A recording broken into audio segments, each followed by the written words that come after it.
Hello everyone, welcome to our YouTube channel for learners. आज के session में हम करेंगे 19 जनवरी के करंट अफेयर। तो वीडियो को शुरू करते हैं। पहला क्वेश्चन है, भारतीय सेना ने किस ड्रोन के अधिक ऊंचाई पर उड़ान भरने वाले संस्करण की खरीद के लिए आइडिया 4 के साथ 20 मिलियन अमेरिकी डॉलर यानी 150 करोड़, अगर करोड़ में तब्दील करेंगे तो 150 करोड़ के अनुबंध पर हस्ताक्षर करे हैं। तो ये कौन सा ड्रोन है? इस ड्रोन का नाम क्या है? ये ड्रोन है स्विच। भारतीय सेना ने जो इंडिया 4 के साथ समझौता करा है वो स्विच ड्रोन के लिए करा है। क्या डीआरडीओ ने कोई ड्रोन बनाया है? डीआरडीओ भी अभी हाल ही में एक ड्रोन बनाया है जिसका नाम है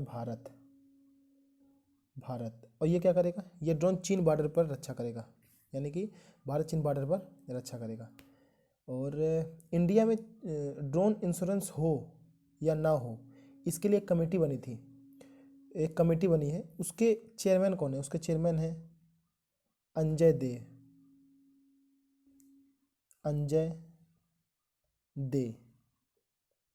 DEY दे। और पहला ड्रोन इंश्योरेंस किस कंपनी ने किया था? किस कंपनी ने शुरू किया था?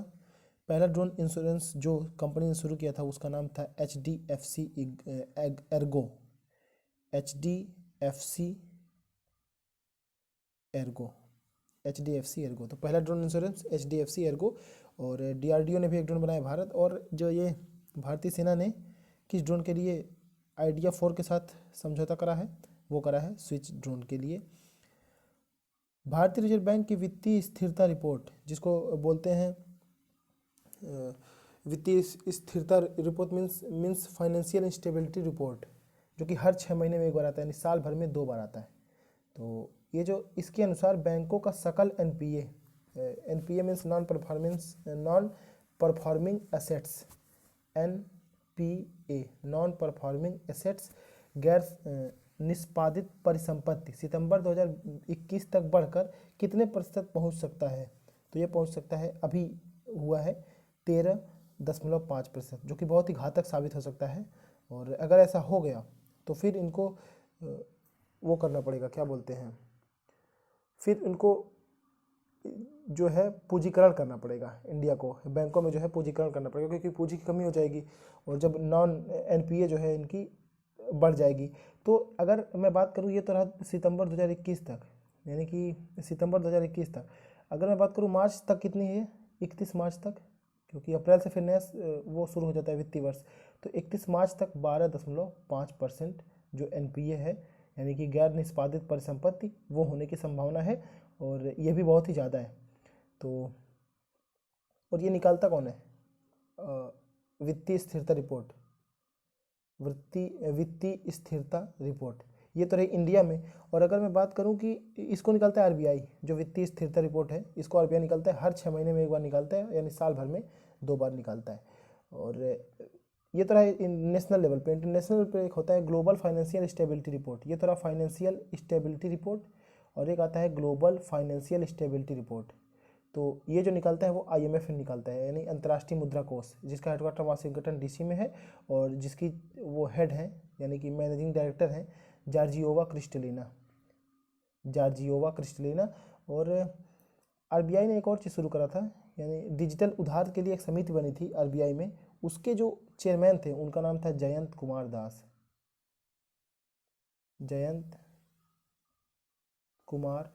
दास। तो जो अभी वो कमेटी बनी है कि जो डिजिटल उधार दिए जाते हैं, ऑनलाइन उधार नहीं मिलता आपको, देता रहता है, टीवी पे भी देता रहता है, मोबाइल पे देता है कि 10 सेकंड में आप लोन लें।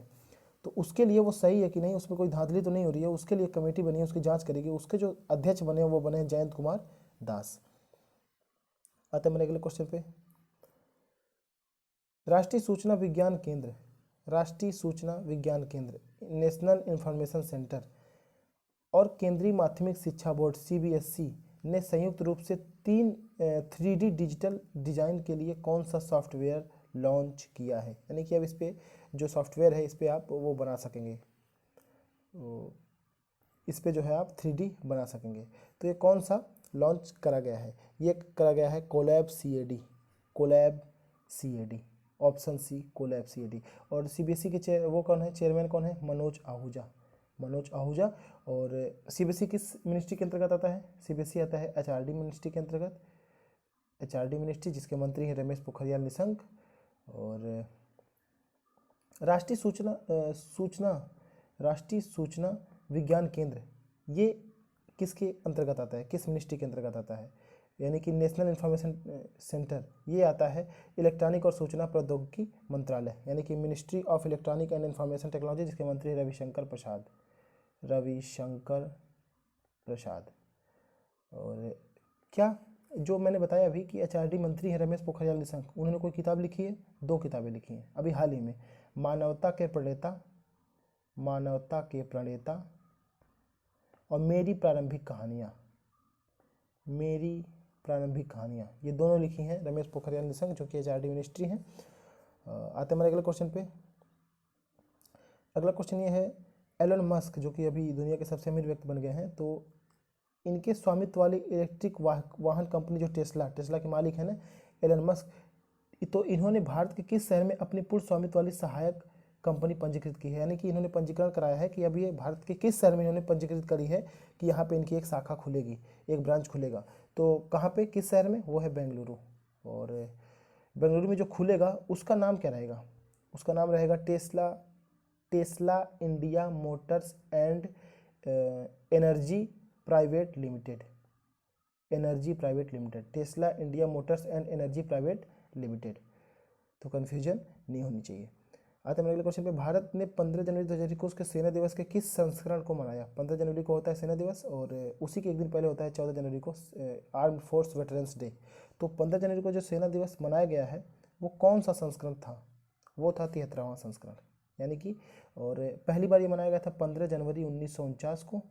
1949 को क्यों मनाया गया था वहाँ पे 15 जनवरी 1949 को? पहली बार 15 जनवरी को इसलिए मनाया गया था क्योंकि जो के.एम. करियप्पा थे, पहले भारतीय कमांडर इन चीफ थे। उनसे पहले फ्रांसिस बूचर थे जो इंग्लैंड के थे कमांडर इन चीफ, लेकिन पहले भारत के जो बने थे, पहले भारत के कमांडर इन चीफ वो बने थे के.एम. करियप्पा। तो उन्होंने पदभार संभाला था 15 जनवरी 1949 को। तो 15 जनवरी को मनाया जाता है आर्मी डे, और 14 जनवरी को मनाया जाता है आर्म्ड फोर्स वेटरन्स डे, क्योंकि 14 जनवरी 1953 को ये रिटायर हो गए थे। और वेटरन्स मीन्स होता है अनुभवी, यानी कि जिन्होंने वेटरन्स, उनकी याद में मनाया जाता है आर्म्ड फोर्स वेटरन्स डे, क्योंकि जो लोग अपना सारा जीवन सेना के लिए व्यतीत कर दिए हैं। और भी डेट है, जान लेना बहुत ही आवश्यक है। आर्मी सर्विस कॉर्प होता है एक, आर्मी सर्विस कोर होता है। तो उसका जो फाउंडेशन डे है वो किस दिन मनाया जाता है? वो मनाया जाता है 8 दिसंबर को। 8 दिसंबर को मनाया जाता है आर्मी सर्विस कोर। एक कोर होता है आर्मी में, आर्मी सर्विस कोर, और इसमें एक और कोर होता है कोर ऑफ इंजीनियर्स डे, यानी कि आर्मी में इंजीनियर्स कोर भी होता है। तो वो किस दिन मनाया जाता है? वो मनाया जाता है 18 नवंबर को। 18 नवंबर को मनाया जाता है, और इस बार 18 नवंबर 2020 को 240वां संस्करण था इसका, 240वां संस्करण था। और गनर्स डे भी मनाया जाता है आर्मी में। तो आर्मी में गनर्स डे किस दिन होता है? वो होता है 28 सितंबर को। और इस बार जो 28 सितंबर 2020 को था वो 143वां संस्करण था।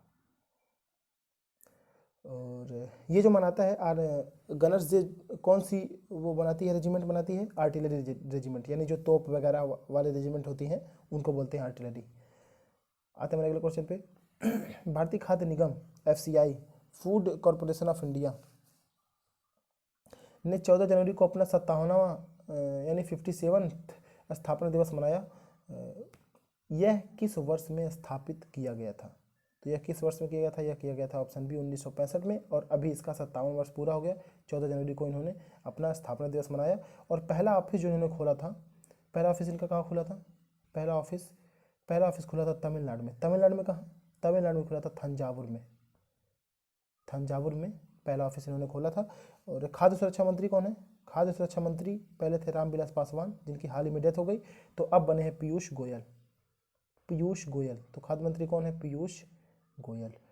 और FCI का हेडक्वार्टर कहाँ पे है? हेडक्वार्टर पहले इसका चेन्नई में था, लेकिन अभी है इसका हेडक्वार्टर दिल्ली में। अब इसका हेडक्वार्टर दिल्ली में है, और इसके चेयरमैन है संजीव कुमार। FCI के चेयरमैन है संजीव कुमार, और इसका हेडक्वार्टर जो है दिल्ली में है, जो कि पहले चेन्नई में था। और इससे फूड की बात हो रही है, तो एक से संबंधित एक योजना है इंदर रसोई योजना।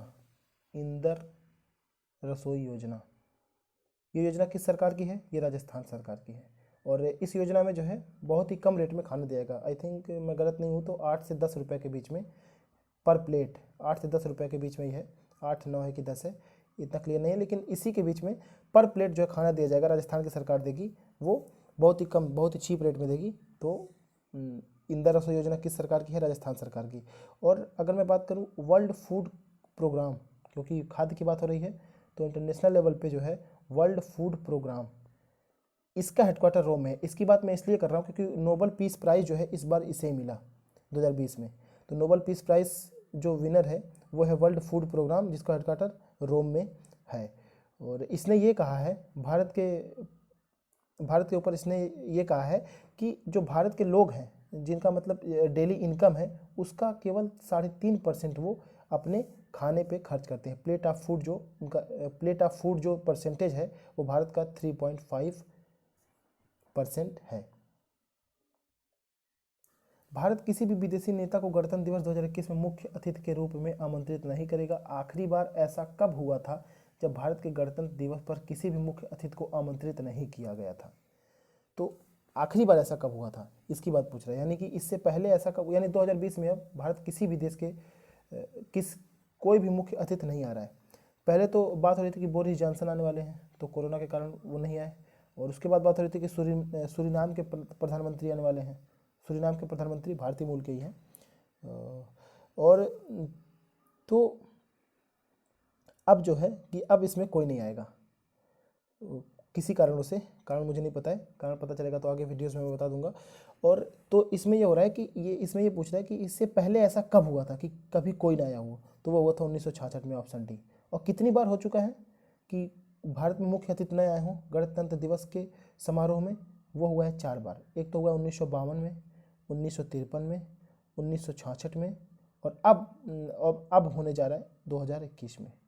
यानी कि अब चौथी बार होने जा रहा है, 3 बार पहले हो चुका है। 1966 में क्यों नहीं आए थे? 1966 में बुलाया नहीं गया था, इस वजह से नहीं बुलाया गया था क्योंकि उस समय के जो तत्कालीन प्रधानमंत्री थे लाल बहादुर शास्त्री जी, उनकी डेथ हो गई थी 11 जनवरी के दिन। 1966 में 11 जनवरी 1966 को उनकी डेथ हुई थी, तो उस कारणों से। और एक लोगों की और मृत्यु हो गई थी, बहुत ही फेमस थे वो भी, होमी जहांगीर भाभा, जिनकी मृत्यु हुई थी 26 जनवरी के 2 दिन पहले, 24 जनवरी को ही हुई थी 1966 में। तो इन कारणों से शोक मना रहा था भारत, तो इसमें उन्होंने किसी को नहीं बुलाया। और जो मैं बात, गणतंत्र दिवस शुरू कब हुआ था ये तो सबको पता होगा, 26 जनवरी 1950 को। उसमें मुख्य अतिथि कौन थे 26 जनवरी 1950 को? इस जो पहला गणतंत्र दिवस था उसमें मुख्य अतिथि थे वो थे इंडोनेशिया के प्रेसिडेंट, इंडोनेशिया के प्रेसिडेंट। तो उनका क्या नाम था? उनका नाम था सुकर्नो। तो इंडोनेशिया के उस समय के प्रेसिडेंट थे सुकर्नो, वो इंडिया में गेस्ट बनकर आए थे रिपब्लिक डे परेड में। United state agency for international development का प्रमुख किसे नियुक्त किया गया है? यूनाइटेड स्टेट एजेंसी, तो किसे नियुक्त किया गया है? ये किया गया है सामंथा पावर को United state agency for international development का जो है प्रमुख नियुक्त किया गया है। प्रधानमंत्री कौशल विकास योजना का तीसरा चरण 15 जनवरी को देश के कितने जिलों में शुरू किया जाएगा? ये शुरू कब हुआ था? ये हुआ था 2015 में, प्रधानमंत्री कौशल विकास योजना। तो अभी इसका तीसरा जो चरण शुरू होने वाला है वो 600 जिलों में शुरू होगा, ऑप्शन डी 600 जिलों में। और इसमें लागत कितनी आएगी? 950 करोड़, यानी कि एग्जैक्ट मैं बताऊं तो 949 करोड़ रुपए का इसमें जो है खर्च होगा प्रधानमंत्री कौशल विकास योजना में, जो बजट है इसका। और इसमें कितने लोगों का कौशल विकास किया जाएगा? लक्ष्य है 8 लाख का, 8 लाख लोगों का जो है कौशल विकास किया जाएगा। कौशल विकास मंत्री कौन है हमारे? कौशल विकास मंत्री हमारे महेंद्र नाथ पांडे।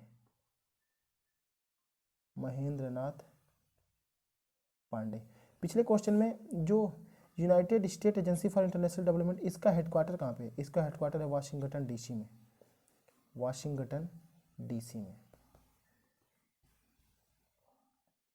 अब आते हैं हमारे अगले क्वेश्चन पे। Dhaka international film festival, Dhaka international film festival के किस संस्करण का उद्घाटन 16 जनवरी को किया गया? ये कौन सा संस्करण था? ये था 19वां संस्करण, ऑप्शन ए 19वां संस्करण।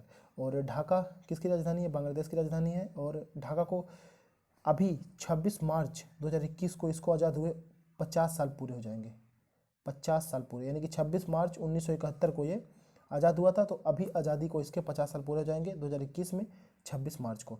क्या बांग्लादेश के साथ इंडिया को युद्धाभ्यास करता है? 2 युद्धाभ्यास करता है। एक तो है संप्रीति और एक का नाम है बोंगो सागर। बोंगो सागर। संप्रीति इस बार जो है 9वां संस्करण था इसका, 9वीं बार था संप्रीति युद्धाभ्यास। 10 lesson for a post pandemic world, 10 lesson for a post pandemic world पुस्तक के लेखक कौन है? 10 lesson for a post pandemic world, तो इसके लेखक हैं फरीद जकारिया। Fareed Zakaria, option C. ये बेसिकली ये इंडियंस थे, तो उसके बाद ये अमेरिका चले गए। इंडिया में कहाँ इनका जन्म हुआ था? इंडिया में इनका जन्म हुआ था मुंबई, तो मुंबई में इनका जन्म हुआ था। तो अभी ये जो है भारतीय मूल के हैं, इंडो अमेरिकन है। तो इन्होंने किताब लिखी है 10 lesson for a post pandemic world.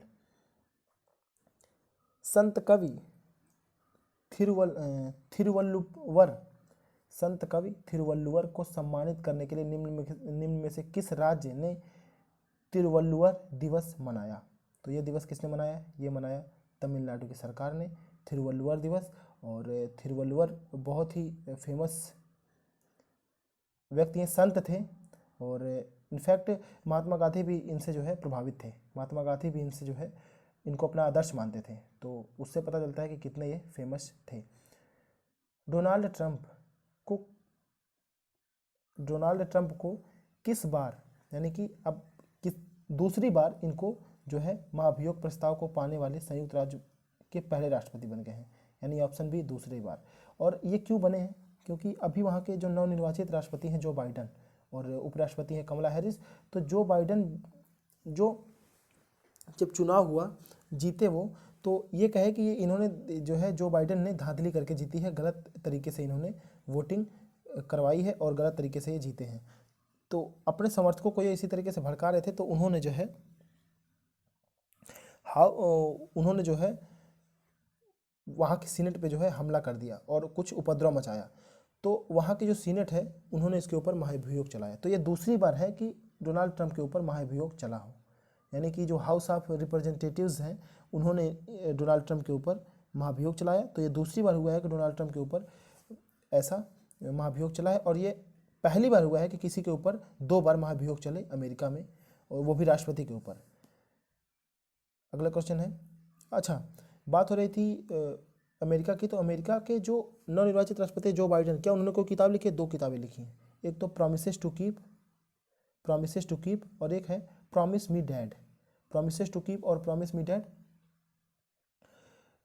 ये दोनों लिखी है जो बाइडन ने। और प्रॉमिस लैंड लिखी है बराक ओबामा ने, तो कन्फ्यूजन नहीं होना चाहिए। प्रॉमिसेस टू कीप और प्रॉमिस मी डैड जो बाइडन ने लिखी है। तेलंगाना में लोगों को कनुमा महोत्सव मनाया।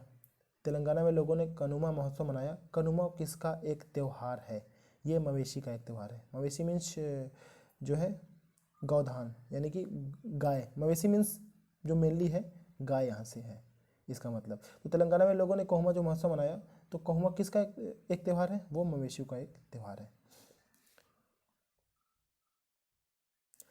किस देश ने जबरन श्रम के चलते चीन के झिंजियांग क्षेत्र से कपास और टमाटर उत्पादों के आयात पर प्रतिबंध लगा दिया था? पहले तो कपास पे लगाया था अमेरिका ने, अभी जो है टमाटरों पे भी प्रतिबंध लगा दिया। प्रतिबंध मीन्स अब अमेरिका इससे न टमाटर खरीदेगा और न ही कपास खरीदेगा चीन से। इसके पीछे कारण है। कारण क्या है कि जो चीन की एक गुलाग नीति है, गुलाग जो इसकी एक पॉलिसी है, उसमें इसने ये किया है कि 10 लाख जो उइघुर मुसलमान हैं वहाँ के, चीन के 10 लाख उइघुर, नाम थोड़ा कन्फ्यूजन होता है, याद नहीं होता है। उइघुर मुसलमान, उइघुर, धुर नहीं घुर है ये।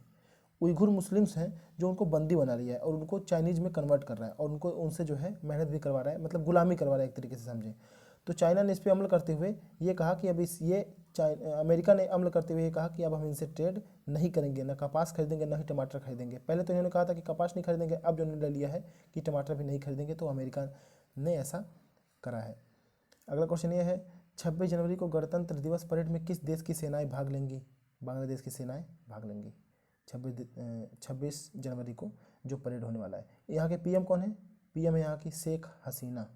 शेख हसीना, यहाँ की मुद्रा है टका और यहाँ की कैपिटल है ढाका।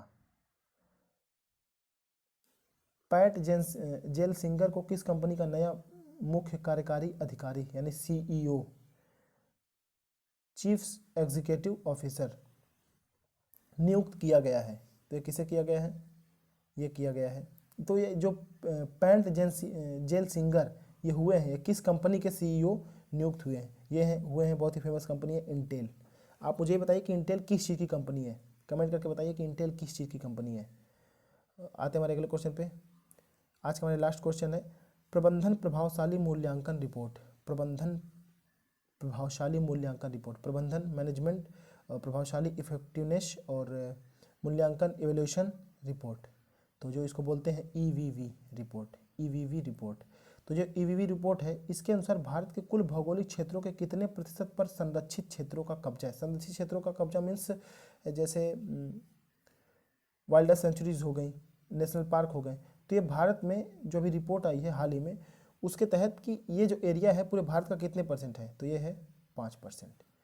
और इस रिपोर्ट को जारी कौन करता है? इस रिपोर्ट को जारी करता है पर्यावरण वन एवं जलवायु परिवर्तन मंत्रालय, जिसको इंग्लिश में क्या बोलते हैं? Ministry of environment forest and climate change, जिसके मंत्री हैं प्रकाश जावड़ेकर इसके मंत्री हैं पर्यावरण वन जलवायु परिवर्तन मंत्रालय के। तो ये रहे आज के हमारे 18 महत्वपूर्ण क्वेश्चन। अगर आपको वीडियो अच्छा लगा वीडियो को लाइक करें, दोस्तों के साथ शेयर करें। चैनल पर नए हैं अगर आप तो चैनल को सब्सक्राइब करें, बेल आइकन भी दबा दें ताकि आगे आने वाले वीडियोज़ के नोटिफिकेशन मिलते रहे आप तक सबसे पहले। Thanks for watching for learners.